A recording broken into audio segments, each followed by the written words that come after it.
പിതാവിന്റെയും പുത്രന്റെയും പരിശുദ്ധാത്മാവിന്റെയും നാമത്തിൽ ആമേൻ. കർത്താവേ, നിന്റെ ഉന്നതമായ നാമത്തിന് സ്തോത്രം ചെയ്യുന്നു. കർത്താവേ, നിന്റെ വിശുദ്ധ പൗരോഹിത്യത്തെ മഹത്വപ്പെടുത്തണമേ. കർത്താവേ, സഭയിലുള്ള സാന്നിധ്യം പ്രകടമാക്കണമേ. 40 വർഷം അർപ്പിച്ച കുർബാനയുടെ യോഗ്യതയാൽ കൃപാസ്ഥാനത്താരെ ജീവനോടെ പ്രത്യക്ഷപ്പെട്ട പരിശുദ്ധ അമ്മയുടെ പ്രത്യക്ഷീകരണ സ്ഥിരീകരണത്തിനായി ഇന്ന് കൃപാസ്ഥാനത്താരെ നടക്കുന്ന 10,000-കണക്കിന് മനുഷ്യരുടെ പ്രാർത്ഥനയോട് കൂടെ ദൈവവേദലെ ഞാൻ നിന്നെ ഈശോനാമത്തിൽ ആശീർവദിക്കുന്നു. കർത്താവേ, ജോലിയില്ലാത്തവര്, വീടില്ലാത്തവര്, ജീവിതത്തിൽ കലഹങ്ങളും കൊണ്ട് പിരിഞ്ഞു താമസിക്കുന്ന ജീവിത പങ്കാളികളെ, കുഞ്ഞുങ്ങളുടെ തെറ്റായ അവസ്ഥകൾ കണ്ട് വിഷമിക്കുന്ന മാതാപിതാക്കന്മാരെ, ശാരീരികമായ രോഗങ്ങളെ അവസരപ്പെടുന്നതും രോഗം ആകുന്നതിന് സമയമെടുക്കുന്നില്ല എന്ന് ഓർത്ത് ഉത്കണ്ഠപ്പെടുന്നവരെയും സമർപ്പിച്ച് പ്രാർത്ഥിക്കുന്നു. ഇന്ന് യാത്ര ചെയ്യുന്നവരെ, ഇന്നത്തെ യാത്രയ്ക്ക് വേണ്ടി വിവിധമായ ഒരുക്കിയിരിക്കുന്ന ലക്ഷ്യങ്ങൾ, കണ്ടുമുട്ടുന്ന വ്യക്തികൾ, സംസാരിക്കുന്ന സംഭാഷണങ്ങൾ, എഴുതുന്ന രേഖകൾ, ഒപ്പിടുന്ന ഡോക്യുമെന്റുകൾ,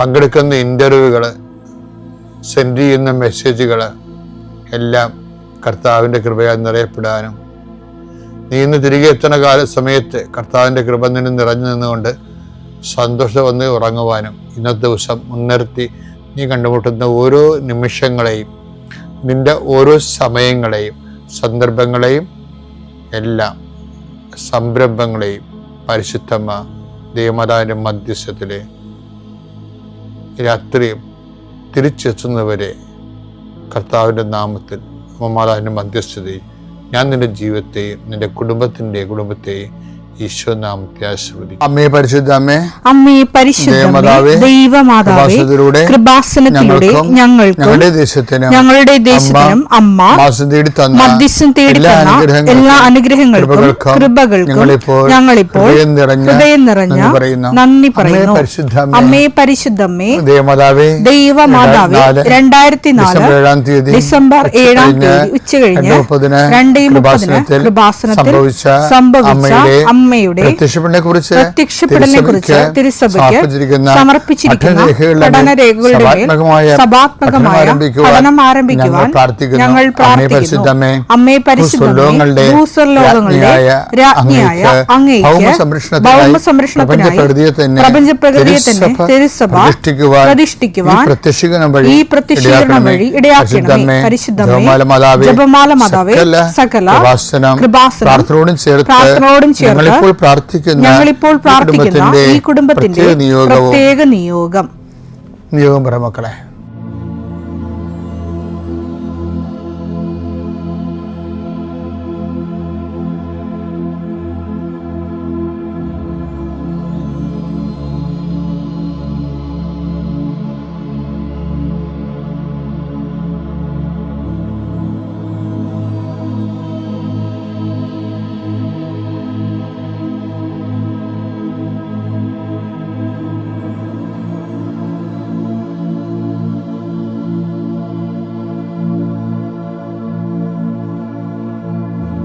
അമ്മയുടെ പ്രത്യക്ഷീകരണത്തിന്റെ ഈ അനുഗ്രഹവേളയിൽ ഞങ്ങൾക്ക് സാധിച്ചു തരുവാൻ കനിയണമേ. ആമേൻ. ലാസ്റ്റായിട്ട് അവസാനമായിട്ട് വിശ്വാസ വളർച്ചയുടെ 10 ദിവസത്തിന്റെ അനുഭവങ്ങളിലൂടെയാണ് നമ്മൾ സഞ്ചരിക്കുന്നത്. നമുക്ക് 2 10 ദിവസം 5-7 ഒരിക്കൽ കൂടി വായിക്കാം. ഇക്കാരണത്താൽ നിങ്ങളുടെ വിശ്വാസത്തെ സുഹൃതം കൊണ്ടും സുഹൃതത്തെ ജ്ഞാനം കൊണ്ടും ജ്ഞാനത്തെ ആത്മസംയമനം കൊണ്ടും ആത്മസംയമനത്തെ ക്ഷമ കൊണ്ടും ഇതുവരെ അപ്പൊ ജ്ഞാനത്തെ ആത്മസംയമനമാണ്. കാര്യം എന്താ കാര്യം? ജ്ഞാനം അഹങ്കാരം ജനിപ്പിക്കുന്ന കാരണം അതിനെ അതിജീവിക്കണമെങ്കിൽ ജ്ഞാനമുള്ളവർക്ക് എന്ത് ചെയ്യണം? എടുത്തു ചാട്ടാൻ പറ്റത്തില്ല. തോക്കിൻ്റെ കത്ത് കയറി വീട് വെക്കരുത്. എനിക്കറിയാം, നിങ്ങൾ മിണ്ടണ്ട, ഞാൻ പറയാമെന്ന് പറയത്തില്ലേ, അതല്ല. ജ്ഞാനത്തെ ആത്മസംയമനം കൊണ്ടുപോകും. ആത്മസംയമനം പിന്നെന്താ? ആത്മസംയമനത്തിന്റെ പേര് ഒരാൾക്ക് ആത്മസംയമനം ഉണ്ടെങ്കിൽ അതിന്റെ അർത്ഥം കൂടിയ നിലവാരമുള്ള വിശ്വാസമായിക്കൊണ്ടെന്ന് എൻ്റെ അർത്ഥം. അതാണ് നിങ്ങൾ മനസ്സിലാക്കണം. എൻ്റെ ആത്മസംയമനത്തെക്കുറിച്ചല്ല ഞാൻ പറയണത്. ഞാൻ ഈ ദിവസങ്ങളെല്ലാം പറഞ്ഞുകൊടുക്കുന്ന വിശ്വാസത്തെ വളർച്ചയുടെ വിവിധ പരിഷ്കൃത രൂപങ്ങളെക്കുറിച്ചാണ്. സംസ്കൃത രൂപങ്ങൾ, വിശ്വാസത്തിന്റെ സംസ്കരിക്കപ്പെട്ട രൂപങ്ങൾ. ആത്മസംയമനത്തെ ക്ഷമ കൊണ്ടും, ക്ഷമയെ ഭക്തി കൊണ്ടും, ഭക്തിയെ സഹോദര സ്നേഹം കൊണ്ടും, സഹോദര സ്നേഹത്തെ ഉപവി കൊണ്ടും സമ്പൂർണമാക്കാൻ. അപ്പൊ ഈ സമ്പൂർണമാക്കുക, അപ്പൊ ഇവിടെ എന്താണ് നമ്മൾ ആദ്യം കണ്ടത്? അതായത് ആത്മസംയമനത്തെയാണ്. ഒരാൾക്ക് ആത്മസംയമനം ഉണ്ടാകണമെങ്കിലേ, ആത്മസംയമനം ഒരു അരമണിക്കൂർ ആത്മസംയമനം, 5 മിനിറ്റ് ആത്മസംയമനം അല്ല, ദീർഘാത്മസംയമനമാണ്. അതിനാണ് ക്ഷമയാണെന്ന് പറയുന്നത്. ക്ഷമ ഉണ്ടെങ്കിൽ മാത്രമേ ആത്മസംയമനം നമുക്ക് പുരോഗമിക്കാൻ പറ്റത്തുള്ളൂ. അല്ലെങ്കിൽ അരമണിക്കൂർ ആത്മസംയമനം ആയിപ്പോവും. അപ്പൊ ആത്മസംയമനത്തെ ക്ഷമ കൊണ്ടും, എന്നുവെച്ചാൽ ആത്മസംയമനം തന്നെ, ക്ഷമയെന്ന് പറഞ്ഞാൽ എന്താണ്? സഹിക്കുന്ന സ്നേഹം. ആ സഹിക്കുന്ന സ്നേഹം, ആത്മസംയമനം ഉള്ളിടത്തെല്ലാം അത് പ്രൊലോങ് ചെയ്ത് കിട്ടണമെന്നുണ്ടെങ്കിൽ സഹിക്കുന്ന സ്നേഹം അഭ്യസിക്കണം. ഈ സഹിക്കുന്ന സ്നേഹം എന്ന് പറയുന്ന ആത്മസംയമനം എന്ന് പറയുന്നത് വിശ്വാസം തന്നെയാണ്. വിശ്വാസത്തിൻ്റെ ഏറ്റവും റിഫൈൻഡ് രൂപമാണ്. വിശ്വാസം തന്നെയാണ് നമുക്കത് ഫീൽ ചെയ്യണത്, കിട്ടണത്. ആത്മസംയമനത്തെ ക്ഷമ കൊണ്ടും, പിന്നെന്താണ്? ക്ഷമയെ ഭക്തി കൊണ്ടും. ഇത്രയും കാര്യങ്ങൾ ഉള്ളവർക്ക് മാത്രമേ ഭക്തി ഉണ്ടായിട്ട് കാര്യമുള്ളൂ. ഭക്തി എന്ന് പറയുന്ന ഭഗവാനുമായിട്ടുള്ള ഒട്ടലാണ്, തിക്തം. ഭഗവാനുമായിട്ട് തിക്തമായിരിക്കുന്ന സംഭവമാണ് ഭക്തി. രക്തം, രജോ ഗുണവുമായിട്ട് ഒട്ടി നിൽക്കുന്നത്, അതാണ് രക്തം. ഭക്തി എന്ന് പറയുന്നത് ഭഗവാനുമായിട്ട് ഒട്ടി നിൽക്കുന്നത് ഭക്തി. അപ്പം ദൈവമായിട്ട് ഒട്ടി നിൽക്കുന്ന പരിപാടിക്കാണ് ഭക്തി എന്ന് പറയണത്. ആ ദൈവമായിട്ട് ഒട്ടി നിൽക്കണമെന്നുണ്ടെങ്കിൽ കൈകൾ കൂപ്പി കമന്നടിച്ച് വീണിട്ട് കാര്യമില്ല. അതിനുള്ളിൽ എന്തൊക്കെ വേണം? ദൈവമായിട്ട് ഒട്ടി നിൽക്കണമെന്നുണ്ടെങ്കിൽ എന്ത് ചെയ്യണം? വിശ്വാസത്തെ സുഹൃതം കൊണ്ടും, സുഹൃതത്തെ ജ്ഞാനം കൊണ്ടും, ജ്ഞാനത്തെ ആത്മസംയമനം കൊണ്ടും, ആത്മസംയമനത്തെ ക്ഷമ കൊണ്ടും, ക്ഷമയെ ഭക്തി. അത്രയും ക്ഷമ വരെ വന്നാൽ മാത്രമേ ദൈവമായിട്ട് ഒട്ടാൻ പറ്റത്തുള്ളൂ. ദൈവമായിട്ട് ഒട്ടി നിൽക്കണം. ദൈവത്തെ കെട്ടിക്കഴിഞ്ഞാൽ പിന്നെ വേറെ ഒന്നും കിട്ടില്ലെങ്കിലും കുഴപ്പമൊന്നുമില്ല. ഭക്തി നമുക്ക് തരണത് എന്താണെന്ന് ചോദിച്ചു കഴിഞ്ഞാൽ ഭക്തി തരണത് സംതൃപ്തിയാണ്. ശരിക്കും ആരിലുള്ള സംതൃപ്തി? ദൈവത്തിലുള്ള സംതൃപ്തി. അതുകൊണ്ട് എപ്പോഴും ഭക്തിയെ എന്താണ് ചെയ്യേണ്ടത്? ഭക്തി ഉണ്ടെങ്കിൽ ഈ ഭക്തി പ്രസരിപ്പിക്കുന്നത്, കൈമാറേണ്ടതും, ഭക്തിയിലൂടെ നേടിയെടുത്ത കൃപ എല്ലാം കൈമാറുന്നത് എല്ലാം സഹോദര സ്നേഹത്തിലൂടെയാണ്.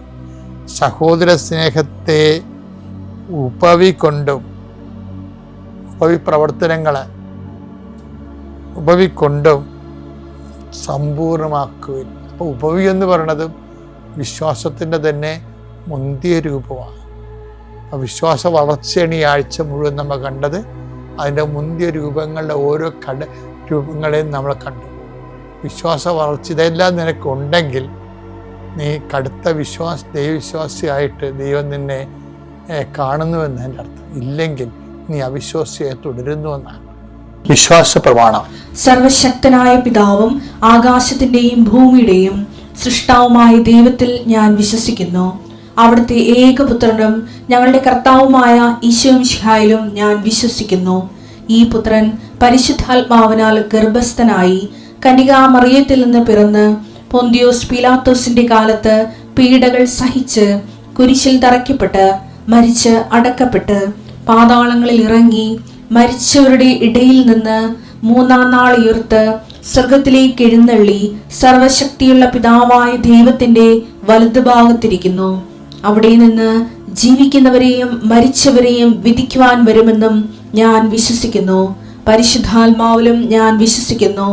വിശുദ്ധ കത്തോലിക്കാ സഭയിലും പുണ്യവാന്മാരുടെ ഐക്യത്തിലും പാപങ്ങളുടെ മോചനത്തിലും ശരീരത്തിന്റെ ഉയർപ്പിലും നിത്യമായ ജീവിതത്തിലും ഞാൻ വിശ്വസിക്കുന്നു.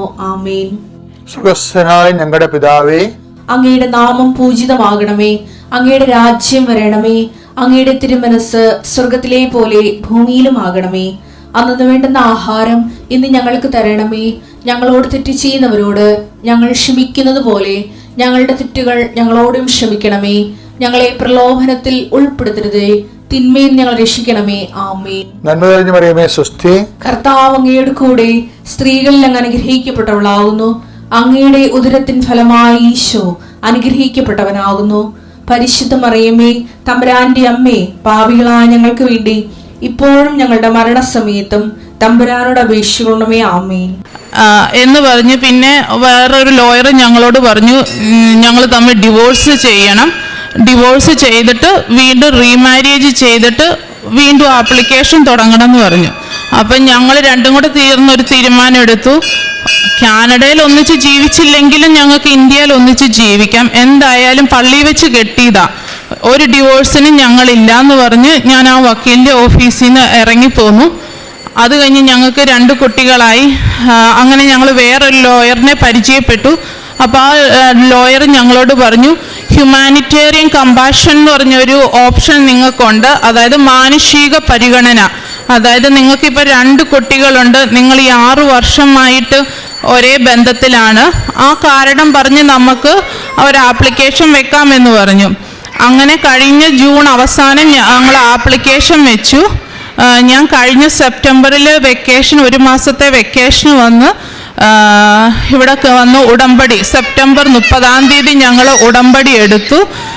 അന്ന് ആ സെപ്റ്റംബർ 29 രാത്രി ഞങ്ങൾ കിടക്കുന്നതിന് മുമ്പ് ജസ്റ്റ് ഫോൺ ചെക്ക് ചെയ്തപ്പം ഹസ്ബൻഡിൻ്റെ ആപ്ലിക്കേഷൻ നമ്പർ അപ്രൂവ്ഡ് എന്ന് പറഞ്ഞ് എനിക്ക് ഒരു ഇമെയിൽ വന്നു.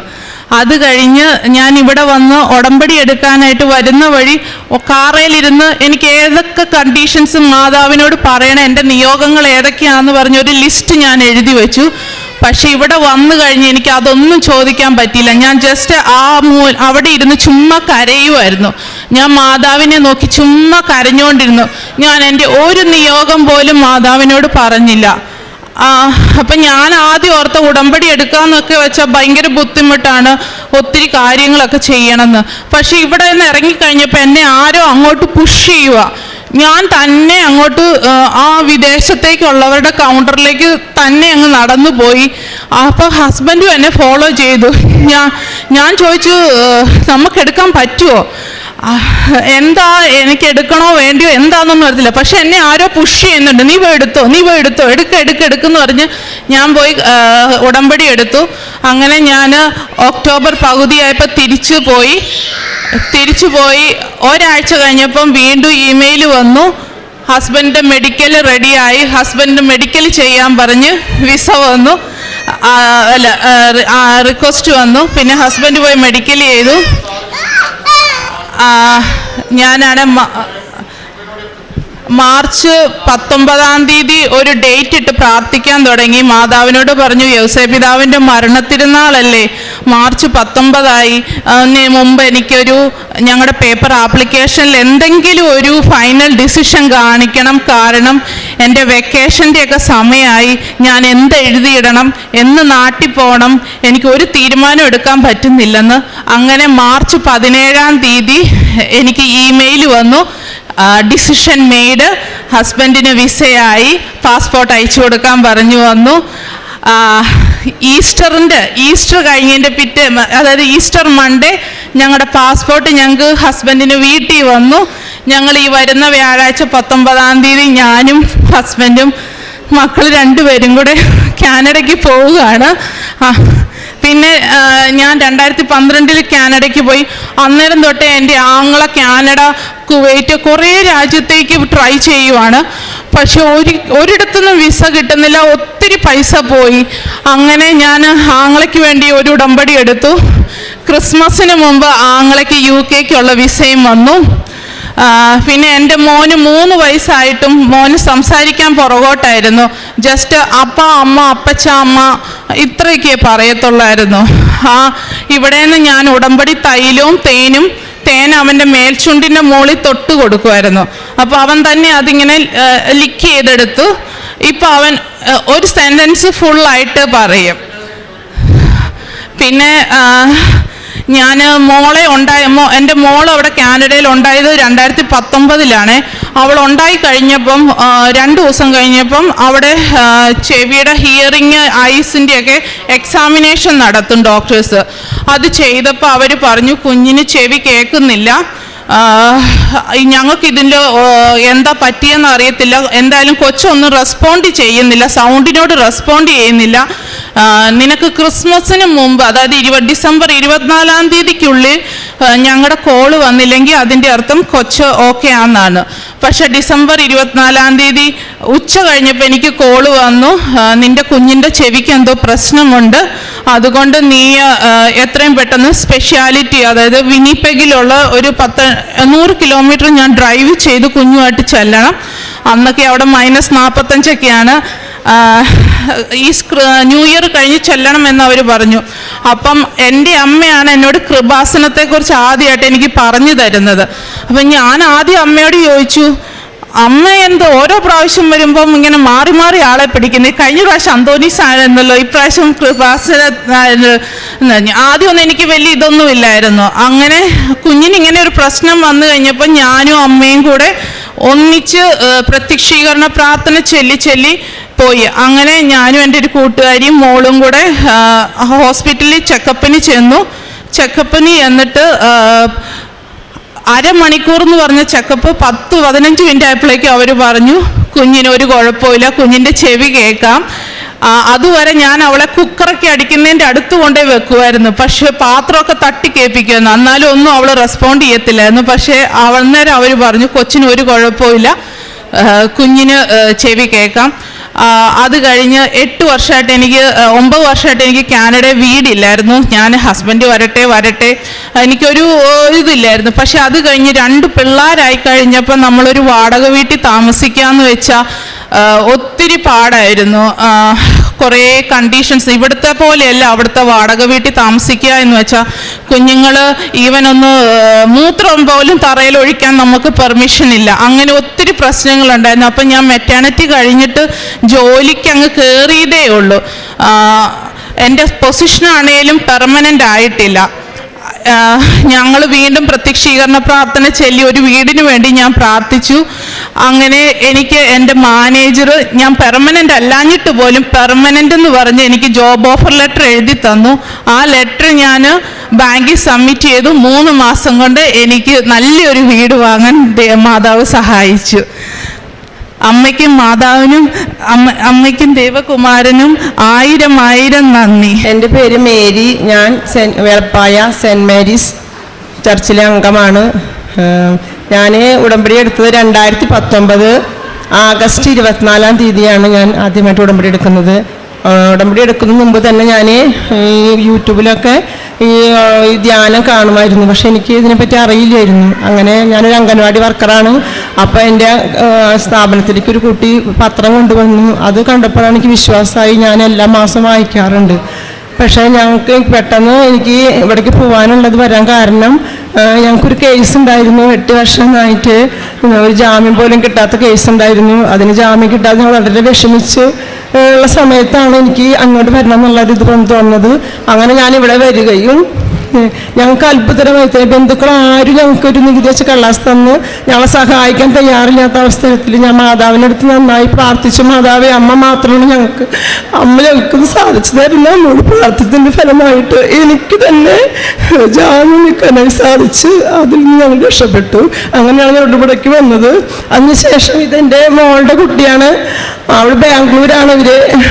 അവർക്ക് വലിയ വിശ്വാസമൊന്നുമില്ല. ഞാൻ രാവിലെ എനിക്ക് പ്രാർത്ഥിക്കുമ്പോഴൊക്കെ അമ്മയ്ക്ക് എന്തിനാ കേടാ, അമ്മ എന്തിനാ എത്ര നേരത്തൊക്കെ എനിക്കിരുന്നൊക്കെ പറഞ്ഞിരുന്നതാണ്. അപ്പോൾ ഈ കുട്ടിയുടെ 2 വിരല് രാവിലെ ഒരു 10 മണിയായപ്പോൾ വാതിലിൻ്റെ ഇടയിൽ താഴെയുള്ള കുട്ടി വാതിലിൻ്റെ ഇടയിൽ അവളുടെ വിരല് അടച്ചപ്പോൾ 2 വിരല് ചെറുവിരലും നടുവിലത്തെ വിരലും മുറിഞ്ഞു വീണു. പക്ഷെ എൻ്റെ മോൾ അറിഞ്ഞില്ല. ചോര കണ്ടപ്പോൾ അവളെ കൊണ്ടുപോയി ഹോസ്പിറ്റലിൽ പോയി കെട്ടി വന്നു. ഡോക്ടർമാർക്കും അറിയില്ലായിരുന്നു ഈ കുട്ടിയുടെ വിരല് നഷ്ടപ്പെട്ടു. അങ്ങനെ 3 മണിയായപ്പോഴാണ് മോള് തിരിച്ചു വന്ന് വീട്ടിൽ വൃത്തിയൊക്കെ ആക്കുമ്പോൾ വാതിലിന്മേ വിരലുകൾ മുറിഞ്ഞ് കിടക്കുന്നതായിട്ട് മുറിഞ്ഞ് ഒട്ടിപ്പിടിച്ച് നിൽക്കുന്നതായിട്ടാണ് മോള് കണ്ടത്. മോള് വാതിൽ തുറന്നപ്പോൾ വിരല് മുറിഞ്ഞ് താഴെ വീണു. ഉറുമ്പ് പോലെ അരിച്ചിട്ടുള്ള വിരലായിരുന്നു. അപ്പം തന്നെ മകൾ എന്നെ വിളിച്ചു, അമ്മ മോളുടെ 2 വിരല് കട്ടായി പോയി, ഡോക്ടർമാരൊന്നും കണ്ടിട്ടില്ല, ഞാൻ വേറെ ഹോസ്പിറ്റലിൽ പോയിട്ട് കൊണ്ടുവന്നതാണെന്ന് പറഞ്ഞു. അത് അവള് കരഞ്ഞുകൊണ്ട് എന്നെ വിളിച്ചു. അപ്പൊ ഞാൻ അലറി കരഞ്ഞു. എൻ്റെ മോള് പെൺകുട്ടിയാണ്, ഞാൻ മുടി പഠിച്ച കാരനാണ് കേട്ടോ, പെൺകുട്ടിയാണ്. അപ്പൊ നമ്മൾ പെൺകുട്ടിയല്ല, 2 വിരല് പോയി, അംഗവൈകല്യം പെൺകുട്ടിയായി. നല്ല അലറി കരഞ്ഞു. ഞാൻ കരഞ്ഞതിന് ശേഷം അപ്പൊ തന്നെ അടുത്തുള്ളവരൊക്കെ ഓടി വന്നപ്പോൾ ഞാൻ പറഞ്ഞു, എൻ്റെ മോളിലെ കുട്ടി 2 പേര് നഷ്ടപ്പെട്ടു എന്ന് ഞാൻ ഉറക്കെ കരഞ്ഞു. അപ്പൊ തന്നെ എനിക്ക് മാതാവിന്റെ ഓർമ്മ വന്നു. അപ്പൊ ഞാൻ പറഞ്ഞു, ഈശോ ഞാൻ എന്തിനാ കരയണേ, എൻ്റെ അമ്മയില്ലേ. അപ്പൊ തന്നെ ഞാൻ മാതാവിന്റെ ഈ മെഡൽ ഞാൻ എടുത്തു, കൈ പിടിച്ചു. മോളോട് പറഞ്ഞു, വിരല് എനിക്ക് കാണിച്ചു തരും മോളെന്ന് പറഞ്ഞു. ഫോണിൽ കൂടെ വിരല് നിലത്ത് കിടക്കാണ്, വിരല് മുറിഞ്ഞിട്ട്. അപ്പൊ ഞാൻ അത് കണ്ടപ്പോ പറഞ്ഞു, മോള് വിഷമിക്കണ്ട, അമ്മ ഉടമ്പടി എടുത്തിട്ടുണ്ട്. അമ്മ ഉടമ്പടി എടുത്തത് കൊണ്ട് ഈ വിരല്, എൻ്റെ മോളുടെ വിരല് എൻ്റെ മോളുടെ കൈമിരിക്കും, നീ പോള് പ്രാർത്ഥിക്കണ്ടെന്ന് പറഞ്ഞു. അവൾ അങ്ങനെ തന്നെ മോളോട് പറഞ്ഞു, കടലാസിൽ പോയി വേഗം വേഗം ഹോസ്പിറ്റലിൽ കൊണ്ടുപോകാൻ പറഞ്ഞു. 2 മറ്റേ വിരല് ചെറുവിരലിന്റെ തുമ്പ് കിട്ടിയില്ല. ഈ വിരലുമായിട്ട് അവള് ഓടി ചെറുവിരലിന്റെ തുമ്പ് കിട്ടാൻ വേണ്ടി മറ്റേ ഹോസ്പിറ്റലിലേക്ക് പോയപ്പോൾ കിട്ടിയില്ല. അങ്ങനെ അവൾ ഓടിപ്പോയി. അപ്പോൾ ഡോക്ടർ പറഞ്ഞു, പെട്ടെന്ന് ഓപ്പറേഷൻ ചെയ്ത് പറ്റില്ല, ഈ വിരല് വെക്കാൻ പറ്റില്ല, ചെറുവിരല് മുറിച്ചിട്ട് ഇത്തിരി ഹൈറ്റ് വെക്കാൻ വേണ്ടി ചെറുവിരലിന്റെ തുമ്പ് മുറിച്ചിട്ട് വേണമെങ്കിൽ ഇതൊന്ന് വെക്കാം, സർജറി വേഗം നടത്തണം, 50,000 വേഗം കെട്ടിവെക്കണം എന്ന് പറഞ്ഞു. അവർ കെട്ടിവെക്കാനും തയ്യാറായി. അങ്ങനെ മരുമകൻ എന്നെ വിളിച്ചിട്ട് പറഞ്ഞു, അമ്മച്ചി ഇങ്ങോട്ട് ഉറക്കെ കരഞ്ഞു. ഞാൻ പറഞ്ഞു, നിങ്ങൾ കരയണ്ട, പരിശുദ്ധ അമ്മയുണ്ടെങ്കിൽ എൻ്റെ മോളുടെ വിരല് ആ കൈമ്മയുണ്ടാവും, മോള് വിഷമിക്കണ്ടെന്ന് പറഞ്ഞു. അങ്ങനെ തന്നെ ഞങ്ങൾ പുറപ്പെട്ടു ബാംഗ്ലൂർക്ക്. ഞാനും എൻ്റെ ചേട്ടനോട് പുറപ്പെട്ടു. രാത്രി ഞാൻ തായിലും ഫോണിൽ കൂടെ വരട്ടി പ്രാർത്ഥിച്ചു. ഓപ്പറേഷൻ 2 മണിക്കാണ് മോള് വന്നിട്ടുണ്ട് ഇവിടെ. 2 മണിക്കായിരുന്നു ഓപ്പറേഷൻ.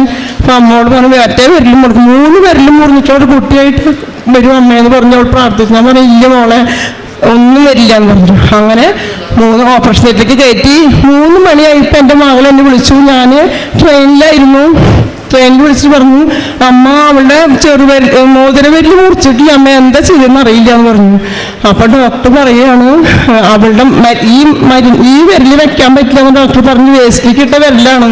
പക്ഷേ എൻ്റെ മകൾക്ക് പരിശുദ്ധ അമ്മ ഈ വിരലിന് വണ്ണം കുറവുള്ളൊരു വിരലായിരുന്നു. അപ്പൊ ഇവൾ മുറിക്കുമ്പോൾ കുറച്ച് ഈ മാംസത്തിന്റെ കുറവുണ്ടായിരുന്നു. അപ്പോൾ നോക്കിയപ്പോൾ ഈ വിരല് പ്രവർത്തനമായിട്ട് കണ്ടു. ഈ 2 വിരലും എൻ്റെ മോൾക്ക് അവളുടെ സ്വന്തം വിരലുകൾ തന്നെ വെക്കാനായിട്ട് അമ്മ മാതാവ് സഹായിച്ചു. ഇപ്പം എൻ്റെ മോൾക്ക് വിരലിന് ഒരു പ്രശ്നമില്ല, എല്ലാ വിരലും അവൾക്ക് എല്ലാത്തിനും ഒപ്പമായിട്ടിരിക്കുന്നു. ഒപ്പമായിട്ട് ഒരു കുഴപ്പമില്ലാണ്ട് ആ വിരൽ തന്നെ വെക്കാനായിട്ട് അമ്മ മാതാവ് സഹായിച്ചു. പിന്നെ എനിക്ക് ജോസഫ് അച്ഛൻ പറഞ്ഞിട്ട് ഉടമ്പടി വെച്ച 6 കാര്യങ്ങൾ സാധിക്കുമല്ല, 60 കാര്യങ്ങൾ സാധിക്കുന്നു. പക്ഷെ എനിക്ക് 60 കാര്യങ്ങളിൽ കൂടുതൽ കാര്യങ്ങളാണ് അമ്മ സാധിച്ചു നിൽക്കുന്നത്. അത് ഞാൻ മുഴുവൻ പറയുന്നില്ല. എന്നാലും പ്രധാനപ്പെട്ടത് മാത്രം ഞാൻ പറയുന്നുള്ളൂ.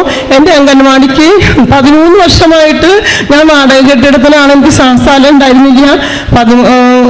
വളരെയധികം വിഷമിച്ചു. അംഗൻവാടിക്ക് വാടക കൊടുക്കാൻ പറ്റാതെ അങ്ങനെ ഞാൻ പ്രാർത്ഥിച്ചു.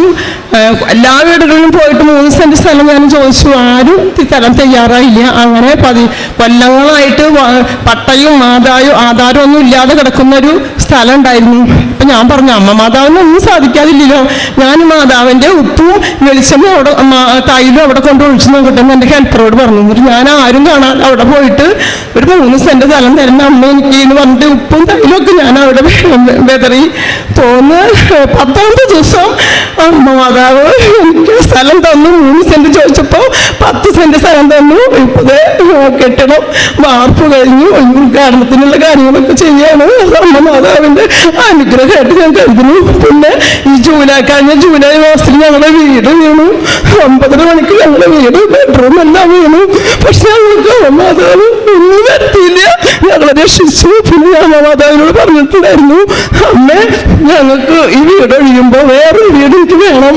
അത് ആ വീട് വാടക വീടായാലും എൻ്റെ അംഗൻവാടിയും പഞ്ചായത്തും എൻ്റെ ഇടവകയും എല്ലാം പോവാത്തൊരു വീട് വേണം അമ്മ എനിക്ക് തരണമെന്ന് ഞാൻ പ്രാർത്ഥിച്ചു. ചോരാത്തൊരു വീടും വേണം അമ്മ എന്ന് പ്രാർത്ഥിച്ചു. പരിശുദ്ധ അമ്മ ഞാൻ എനിക്ക് വേണ്ടിയിട്ട് അന്ന് തന്നെ ഒരു 15,000 വാടകയുള്ള വീട് ഞങ്ങൾക്ക് 10,000 രൂപയ്ക്ക് വാടകയ്ക്ക് തന്നു. ഞങ്ങൾ 2 നില, ഒരു നില ഞാൻ ഒരു ചെറിയൊരു വാർത്ത വീടാണ് ചോദിച്ചത്. പക്ഷെ അമ്മ ഞങ്ങൾക്ക് വാടകയ്ക്കായാലും 2 നില വീടാണ് തന്നിരിക്കുന്നത്. ഞങ്ങൾക്ക് തന്നിരിക്കുന്നത് നല്ല രീതിയിൽ കൊടുക്കാനായിട്ട് ഞങ്ങൾക്ക് സാധിക്കുന്നുണ്ട്. എൻ്റെ പേര് സോൾട്ടർ അലോഷ്യസ് എന്നാണ്. വൈഫിൻ്റെ പേര് സ്നേഹ സോൾട്ടർ. ഞങ്ങളിവിടെ വന്നിട്ട് 2019 ജൂണിൽ ഇവിടെ വന്ന് ഉടമ്പടി എടുക്കുകയുണ്ടായിരുന്നു. കാര്യം ഞങ്ങൾക്ക് 13 വർഷമായിട്ട് കുട്ടികളില്ലായിരുന്നു. ഞാൻ സെൻട്രൽ ഗവൺമെൻറ്റിലാണ് വർക്ക് ചെയ്യുന്നത്. അപ്പോൾ ഞങ്ങൾ ആ ലീവ് വരുന്ന സമയത്ത് ഞാനിവിടെ വന്ന് ഉടമ്പടി എടുക്കുകയും 2019 ജൂണിൽ ഉടമ്പടി എടുത്ത് ജൂലൈയിൽ തന്നെ ഞങ്ങൾക്ക് ഫസ്റ്റ് എൻ്റെ വൈഫ് കൺസീവ് ആവുകയും ചെയ്തു. അങ്ങനെ 2020 മാർച്ചിൽ ഡെലിവറി കഴിഞ്ഞ് എനിക്കൊരു മോളെ മാതാവിൻ്റെ അനുഗ്രഹത്താൽ ഇവിടെ വന്ന് പ്രാർത്ഥിച്ചതിൻ്റെ ഫലമായിട്ട് ഒരു മരുന്നോ കാര്യങ്ങളോ ഞങ്ങൾ യൂസ് ചെയ്തിട്ടില്ല. കാര്യം ഞങ്ങളൊരു 3 വർഷമായിട്ട് ഞങ്ങൾ ട്രീറ്റ്മെൻ്റ് എല്ലാം സ്റ്റോപ്പ് ചെയ്തേക്കായിരുന്നു. ഇവിടെ വന്ന് ഉടമ്പടി എടുത്തതിൻ്റെ ഫലമായിട്ട് അടുത്ത മാസം തന്നെ ഞങ്ങൾക്ക് കൺസീവ് ആകുകയും ഞങ്ങൾക്കൊരു മാതാവിൻ്റെ അനുഗ്രഹത്താൽ ഒരു മോളെ ലഭിക്കുകയും ചെയ്തു. എൻ്റെ പേര് മഞ്ജു കിരൺ. ഞാൻ കോട്ടയത്തു നിന്നാണ് വരുന്നത്. ഞാൻ 3/1/2019 ഉടമ്പടി എടുക്കുന്നത്. 2020 ഇവളെ പ്രഗ്നൻ്റ് ആയിരുന്ന സമയത്ത് ആദ്യത്തെ സ്കാനിങ്ങിൽ തന്നെ ഡോക്ടർ പറഞ്ഞു യൂട്രസിൻ്റെ അകത്ത് ഫുൾ ബ്ലീഡിംഗ് ആണ്,